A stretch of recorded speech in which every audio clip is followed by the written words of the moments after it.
In today's episode, we're off to Glenfinnan in the Scottish Highlands. There's basically one main road in and out, so from the Caravan and Motorhome club site at Bunree, it's the A82 north and then left onto the A830, and carry on until we get there. And when we get there, it's absolute chaos. The main car park looks to have been full for quite some time. There's no space in the little viewpoint car park. Having exhausted all the normal parking hopes, we trace our route back along the A830 into a gated lay-by that I saw coming in. We check to make sure it isn't private property and join a load of motorhomes parked there. It's clearly laid out as a lay-by, but the gates and no sign do make us a little nervous. Anyway, a little walk back along the road and we're back into Glenfinnan itself. There are two key parts to this site, with the National Trust for Scotland's shop, loos, donations are expected and appreciated, and the usual parking area at the midpoint. First we head southwest for the very short stroll to the Loch Shiel and the Glenfinnan monument.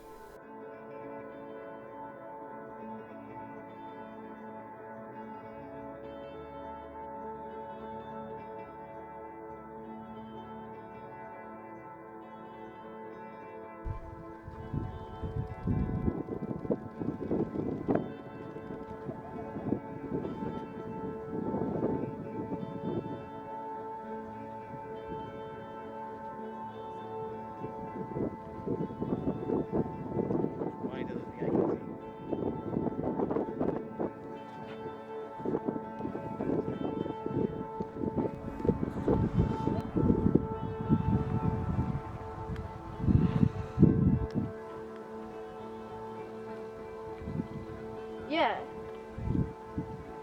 He was the last Stuart. He was the second child.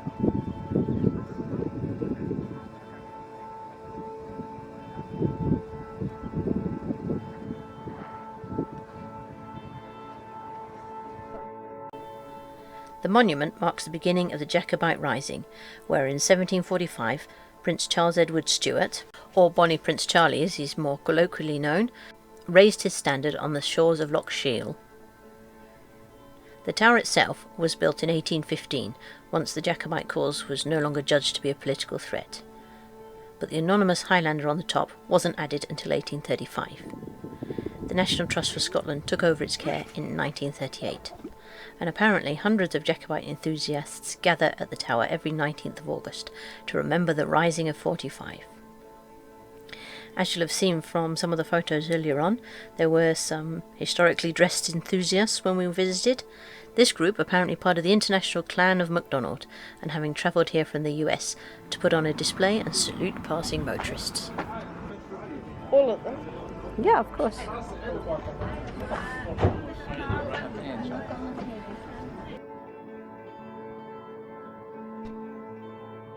On the opposite side of the road, and up a fairly steep rocky path, you can find the Glenfinnan viewpoint, from where you're treated to a great view of the monument and Loch Shiel, but also the Glenfinnan viaduct.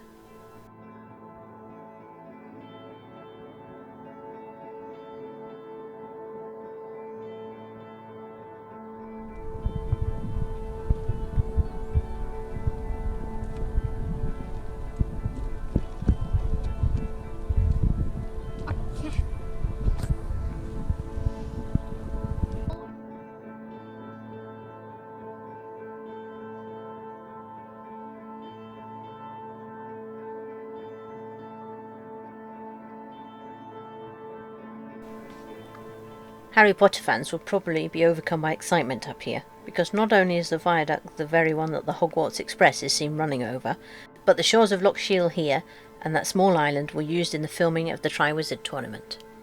Not only that, but on the drive here you pass Loch Shiel, used to film both Dumbledore's final resting place and where Harry and Hagrid skip stones on hearing that Buckbeak is to be put down.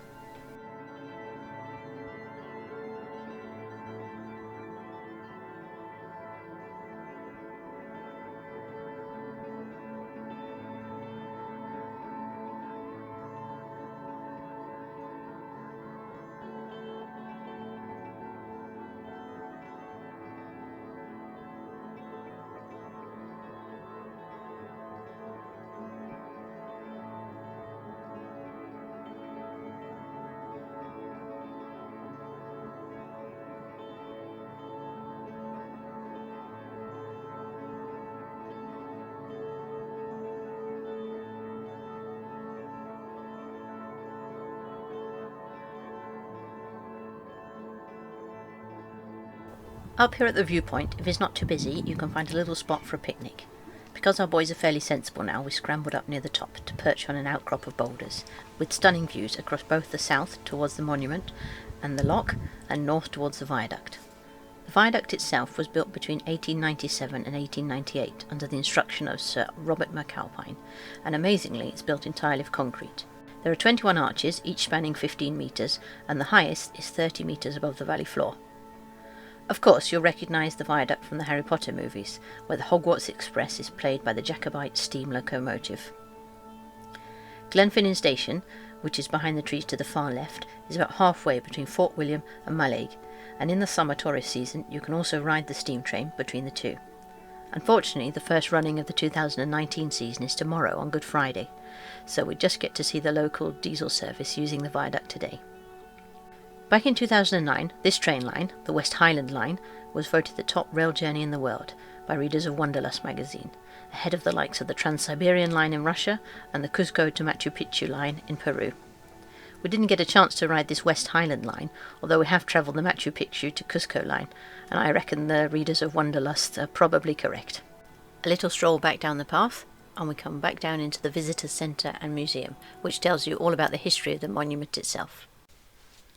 There is of course the obligatory tea shop, the loos as I mentioned earlier, and a little gift shop, full of all the usual stuff you'd expect in a National Trust for Scotland shop.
Thanks for joining us. Please subscribe to follow more of our adventures, and we'll see you in the next one.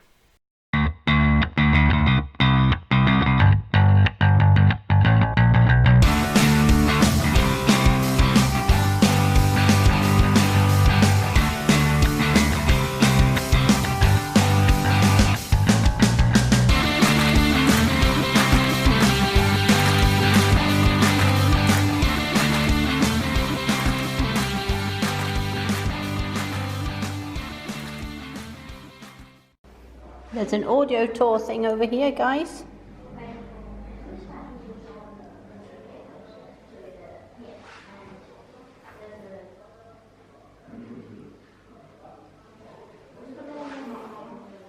There's somebody having a wee from under their kilt. Who? Look. Oh, that's gross.